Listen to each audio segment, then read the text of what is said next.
साथियों नमस्कार, मैं रतनपाल भारती और आप देख रहे हैं सलाम अम्बेडकर। साथियों आपसे गुजारिश है कि यदि आपने अभी तक इस चैनल को सब्सक्राइब नहीं किया है तो इसे सब्सक्राइब करें और वीडियो को ज्यादा से ज्यादा लाइक करते हुए शेयर जरूर करें, क्योंकि सोशल मीडिया के तमाम चैनल आपके लिए वो सच्चाई लेकर आते हैं जो आपके लिए काम की खबरें होती हैं। गोदी मीडिया आपके मुद्दों को नहीं उठा रहा है, तो इसलिए सोशल मीडिया ने अपनी जिम्मेदारी को इसी मकसद से संभाल रखा है ताकि आप लोगों को सच्चाई बताई जा सके। साथियों आज हम आपके लिए पहली खबर लेके आए हैं हाथरस के मामले में। जैसा कि आप जानते हैं, हाथरस के अंदर एक जघन्य हत्याकांड आज से लगभग 1 साल पहले हुआ था। मनीषा नाम की वाल्मीकि समाज की एक बच्ची को 4 लोगों ने अपनी हैवानियत का शिकार बनाया। उसकी रीढ़ की हड्डी टूट गई, उसकी गर्दन की हड्डी टूट गई और इलाज के दौरान उसने दम तोड़ दिया। लेकिन जब उसके बयान लिए गए तो उसने अपने साथ बलात्कार होने की बात कबूली और इसके साथ साथ उन तमाम लोगों का नाम भी बताया जिन्होंने उसके साथ में ये हैवानियत की थी। लेकिन 1 साल होने के बावजूद भी हाथरस की उस बेटी को न्याय नहीं मिल पाया। और इसके साथ हम आपको ये भी बताते हैं कि इस 1 साल के दौरान उसके पीड़ित परिवार के साथ बहुत ही घिनौनी हरकतें होती रही हैं।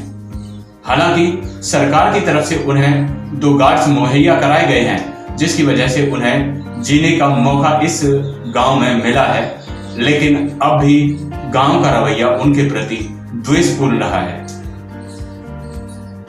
खबरें आती रही हैं कि उनके घर के सामने सारे गांव का कूड़ा करकट इकट्ठा करके डाल दिया गया। उन्हें गांव में मजदूरी नहीं करने दी जाती। इसके साथ साथ बच्चों की पढ़ाई भी बाधित है। 2 गार्ड्स जो सरकार की तरफ से इस परिवार को दिए गए हैं, वो उनकी कहां रक्षा करेंगे, ये सबसे बड़ा सवाल है। कुछ दिन पहले चंद्रशेखर आजाद हाथरस के बोलगढ़ी गांव में पहुंचे और उनके घर में रह करके उन्हें न्याय दिलाने की कोशिश की। उनके इस प्रयास के कारण उनके घर के लिए सड़क का निर्माण तो कर दिया गया, लेकिन वो बर्ताव कैसे बदलेगा, सबसे बड़ी समस्या ये है। आज जैसे ही इस कांड को 1 साल हुआ है, अनेक लोग इस मामले पर लिख रहे हैं। हंसराज मीना लिखते हैं, उठो मेरे दलितों, इस विधानसभा चुनाव में योगी आदित्यनाथ को प्रदेश की सत्ता से उखाड़ फेंको, यही हमारी हाथरस की बेटी के लिए इंसाफ होगा।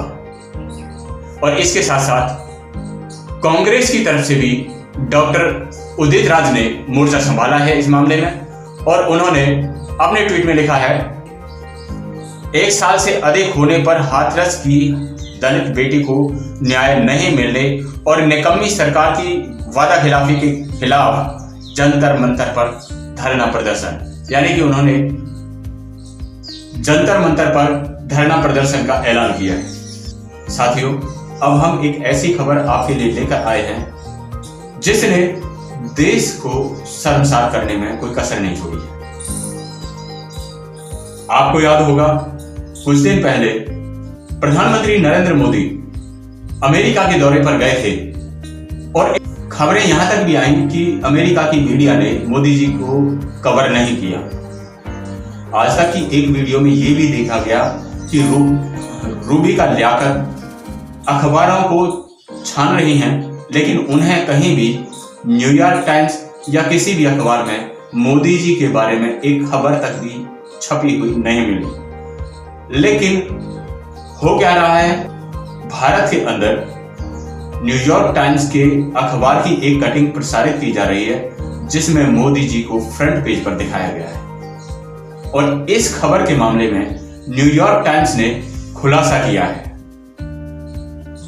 This is a completely fabricated image, one of many in circulation, featuring prime minister Modi, all of our factual reporting on Narendra Modi can be found. और इसके साथ साथ उन्होंने एक लिंक शेयर किया है जिस पर न्यूयॉर्क टाइम्स की खबरें आपको मिल सकती हैं। नरेंद्र मोदी की फ्रंट पेज वाली खबर को उन्होंने बायकॉट किया है। ये इस देश के अंदर हो क्या रहा है, इस देश में नरेंद्र मोदी के नाम का इतना प्रचार क्यों किया जा रहा है, क्यों डंका बजाया जा रहा है। जब इस दुनिया के सामने असलियत आ ही जाती है तो इस देश को मीडिया के नाम पर बेवकूफ बनाने की कोशिश क्यों की जा रही है। और इसी के साथ साथ गोदी मीडिया का एक और कारनामा उजागर हुआ है। एबीपी न्यूज ने 9 महीने पहले एक खबर को दोबारा से सर्कुलेट किया है और उसमें एडिटिंग करके नई आवाज के साथ पुरानी खबर को दिखाया गया है। इसकी इमेज हम आपके सामने शेयर कर रहे हैं, देखिए इस वीडियो में। मुलाकात को देखा जा रहा है। कल जब ये खबर आई थी कि कैप्टन दिल्ली आएंगे, क्या अमरिंदर सिंह कोई बड़ा कदम उठाएंगे, बीजेपी से हाथ मिलाएंगे, बीजेपी में शामिल होंगे, इन्हीं कयासों के बीच इस मुलाकात को देखा जा रहा है। कल जब ये खबर आई थी कि कैप्टन दिल्ली आएंगे, क्या अमरिंदर सिंह कोई बड़ा कदम उठाएंगे, बीजेपी से हाथ मिलाएंगे, बीजेपी में शामिल होंगे, इन्हीं कयासों के बीच इस मुलाकात। और साथियों, इस देश को गुमराह करने में यहां के साधु संत भी पीछे नहीं है। एक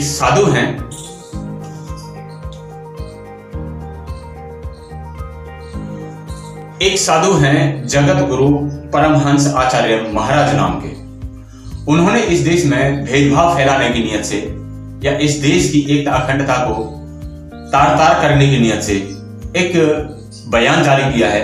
और उस बयान में क्या लिखा है, इस संत की बात को न्यूज 24 ने अपने ट्वीट के माध्यम से जाहिर किया है। न्यूज 24 के जरिए हवाले से कहा गया है कि जगत गुरु परमहंस आचार्य महाराज कहते हैं, मेरी मांग है कि 2 अक्टूबर तक भारत को हिंदू राष्ट्र घोषित कर दिया जाए, नहीं तो सरयू नदी में जल समाधि ले लूंगा। केंद्र को मुसलमानों और ईसाइयों की राष्ट्रीयता समाप्त करनी चाहिए। आपने इस संत की बात सुनी, क्या ये व्यक्ति किसी भी मामले में संत कहलाने के लायक है? जो लोग देश में तोड़फोड़ की बात करते हैं, जो लोग संविधान को नहीं मानते, लगभग 75 साल हो गए इस देश में राजनीतिक बदलाव को हुए, 71 साल लोकतांत्रिक व्यवस्था को हो गए, वो आज तक इस देश की लोकतांत्रिक व्यवस्था को नहीं समझ पाए। संविधान को लागू हुए 71 साल हो गए, संविधान को नहीं समझ पाए, लोगों के अंदर भेदभाव का बीज बोने का काम करते हैं और इन्हें लोग जगत गुरु कहते हैं। ये कैसे गुरु हैं जो देश के लोगों को राह दिखाने की बजाय उन्हें आपसी फूट में बांटना चाहते हैं?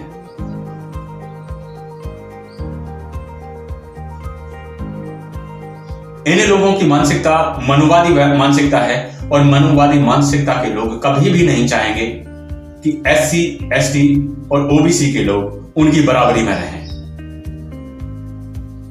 उन्हें हमेशा यह डर सताता है कि अगर ईसाइयों और मुसलमानों के रहते हुए SC और ST के ऊपर अत्याचार करोगे तो ये धर्म परिवर्तन कर लेंगे। इसलिए ये ईसाई और मुसलमानों को इस देश में टारगेट करने का काम कर रहे हैं। क्यों? क्योंकि इनके मामले में ये सबसे बड़े रोड़ा हैं जो समानता की बात करने के दौरान SC और ST का समर्थन करते हैं। इसलिए इस तरह की बातें इस देश में बार बार प्रचारित की जाती हैं। इस देश की जनता को ऐसे लोगों के खिलाफ मोर्चा खोलना चाहिए। इन्हें सजा दिलाने के लिए कानूनी कार्रवाई करनी चाहिए। इस देश की जनता को चाहिए कि इन लोगों को कह दें कि वो जल समाधि नहीं बल्कि अग्नि समाधि लें। जैसे सीता जी को अग्नि परीक्षा देनी पड़ी थी, अब आप भी अपनी मानसिकता को दर्शाने के लिए अग्नि परीक्षा दीजिए। अगर आपकी मानसिकता सही है तो आप उस आग में से सही सलामत वापस आएंगे, वरना तो आपका जलना तय है। जल जाना चाहिए ऐसे लोगों को। देश के अंदर काफी लंबे समय से जातिवार जनगणना की मांग उठाई जाती रही है।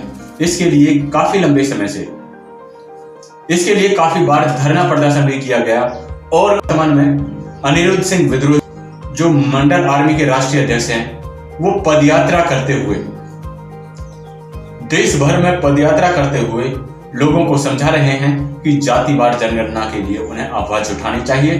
अगर जातिवार जनगणना नहीं होती है तो उन्हें इस जनगणना का विरोध करना चाहिए। ये जातिवार जनगणना क्यों जरूरी है? क्योंकि जातिवार जनगणना से ये आंकड़े सभी लोगों के सामने आ जाएंगे कि कौन सा वर्ग सबसे ज्यादा नौकरियों में है, कौन से वर्ग को अपेक्षित किया गया है और किस वर्ग के अधिकारों पर लोग डाका डाल रहे हैं। अनिरुद्ध सिंह विद्रोही इस मामले में लिखते हैं, बहुजन समाज के सम्मानित साथियों से अपील है कि जातिवार जनगणना की लड़ाई में हमारा साथ दें। जातियों की गिनती न होने की स्थिति में जनगणना का विरोध करें। हम लगातार पदयात्रा के जरिए गांव-गांव जाकर अभियान चला रहे हैं।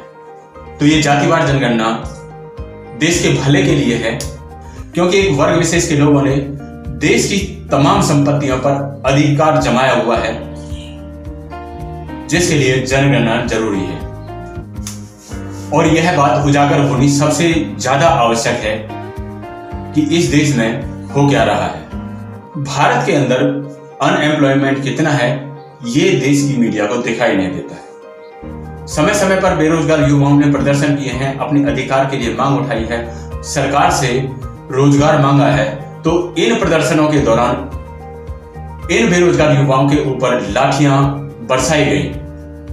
गोदी मीडिया के चैनल कभी भी ऐसी खबरों को कवरेज नहीं करते जिसमें आपके अधिकार की बातें आती हों। पिटते हुए बेरोजगारों को कभी भी उन्होंने अपने चैनलों में जगह नहीं दी। लेकिन कल तमाम मीडिया चैनलों ने अपने चैनलों पर बेरोजगारी के बारे में चर्चा की, और ये बेरोजगारी भारत की नहीं बल्कि पाकिस्तान की बेरोजगारी थी। भारतीय मीडिया को यह तो दिखाई देता है कि पाकिस्तान में कितने बेरोजगार हैं, लेकिन भारत के अंदर रहने वाले बेरोजगारों की स्थिति उन्हें कुछ पता ही नहीं है। हालांकि अंतर्राष्ट्रीय मीडिया में इस बारे में अनेक रिपोर्टें आ चुकी हैं कि भारत की स्थिति रोजगार के मामले में बहुत ही निचले स्तर पर है, पर कभी भी उन्होंने इस विषय को अपनी चर्चा का विषय नहीं बनाया। इस मामले में मोहम्मद जुबैर ने एक ट्वीट किया है जिसमें वो लिखते हैं, wow, finally Indian media has gathered courage and is reporting about unemployment in the country. अरे wait, they are talking about Pakistan. भाई, इंडिया में भी अनएम्प्लॉयमेंट यूथ पे भी रहम करो। तो ये गोदी मीडिया से किया गया बहुत बड़ा सवाल है कि कभी तो इस देश के अनएम्प्लॉयमेंट यानी बेरोजगार लोगों के ऊपर भी रहम करो यार, उनकी खबरें भी दिखाओ। वो इस देश के नागरिक हैं। इस देश में लोगों के पास रोजगार नहीं होगा तो वो खाएंगे क्या और अपने परिवार को पालेंगे क्या। तो हमारी आज की वीडियो में इतना ही।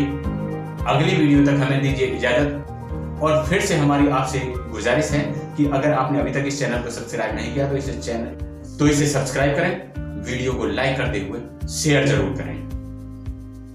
नमस्कार।